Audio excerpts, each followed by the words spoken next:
संभाजीनगरच्या रांजणगावमध्ये online गेमिंगचा विळखा, 17 वर्षीय मुलाची आत्महत्या। ऑनलाईन गेमिंगमध्ये पैसे बुडाल्यामुळे उचललं टोकाचं पाऊल। कोल्हापुरातल्या सिद्धार्थनगरमध्ये फलकावरून 2 गटात तुफान दगडफेक, दगडफेकीचं रूपांतर जाळपोळीत। पोलिसांनी तात्काळ हस्तक्षेप करत मिटवला वाद। सिंधुदुर्गच्या कणकवली पोलीस ठाण्याचे निरीक्षक अतुल जाधव यांचं निलंबन। नितेश राणेंनी टाकलेल्या धाडीचं मटकाबुकी प्रकरण भोवलं। रायगडच्या खडकीमध्ये गावठी कुत्त्यावर रोहा पोलिसांची धाड, कारवाईत 91,200 रुपयांचा दारू तयार करायला लागणारा मुद्देमाल जप्त। पिंपरी चिंचवड पोलिसांकडून 3 सराईत गुन्हेगारांना अटक, कारवाईमध्ये आरोपींकडून 4 पिस्तूल आणि 8 जिवंत काडतुसं जप्त। नाशिकमध्ये दरोडा टाकणाऱ्या टोळीला 28 हत्यारांसह अटक, पळसे MIDC जवळ अटक।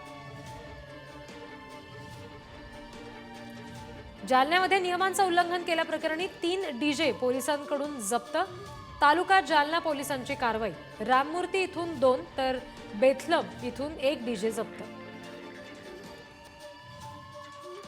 बुलढाणा जिल्ह्यामध्ये 199 कर्मचारी असलेल्या महिलांनी घेतला लाडक्या बहिणीचा लाभ, अजूनही संख्या वाढण्याची शक्यता, लवकरच कारवाई होणार, महिला आणि बालकल्याण विभागाची माहिती। गोंदियात खजरीतील खून प्रकरणाचा 19 दिवसांनी उलगडा, कर्ज फेडण्यासाठी कट रचल्याची माहिती, आईचा खून करून बाळाची विक्री। या प्रकरणामध्ये 7 आरोपी जेरबंद, मुलांची विक्री करणाऱ्या टोळीचा पर्दाफाश। छत्रपती संभाजीनगरमध्ये जागेच्या वादातून कुटुंबावर हल्ला, तरुणाचा जागीच मृत्यू, वडिलांची प्रकृती चिंताजनक, आई आणि मुलगा गंभीर जखमी। जालन्यामध्ये किराणा दुकानावर अवैधरित्या गॅस सिलेंडरची विक्री केल्याप्रकरणी 3 विरुद्ध गुन्हा दाखल, कारवाईमध्ये 33,000 रुपये किमतीचे 14 गॅस सिलेंडर जप्त।